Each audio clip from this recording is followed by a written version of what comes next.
Wala naman. Saan ako ilang 2008? Dali. Sorry. Itaas mo ang Itaas mo pa. Yan mo nga niyang ilaw.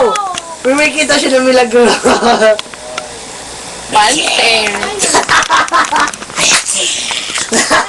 Maganda kung magpusin yung lahat. Siyempre, TV reporting na lang. Nag-record na kaya. Magandang umaga po sa inyong lahat.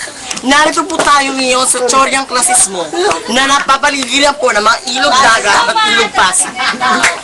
Ayon po sa aking nakuwang impormasyon, ang mga akdang klasiko ay nagtataglay ng katangiang malinaw, marangal, payak, matimpi, objektibo, makasunod-sunod at mayroong hangganan.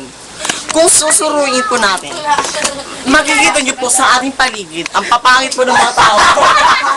Tapos po, wala po kayong masasabi kundi, totoo nga. Tingnan niyo po, lalo po yung isa.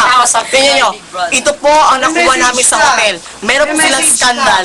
Naku po, dito po sa Doña Mercedes Lodge. Tingnan niyo po mga skandal nila. Panoorin niyo na. Yung pala, kita ko ni Sister Eva, Rita ko. Yung isang babae po, nasasaktan na po. Ito po. Aray ko na, aray ko! Antayin niyo po ang aking pagbabalik. Ito po, TV Emergency.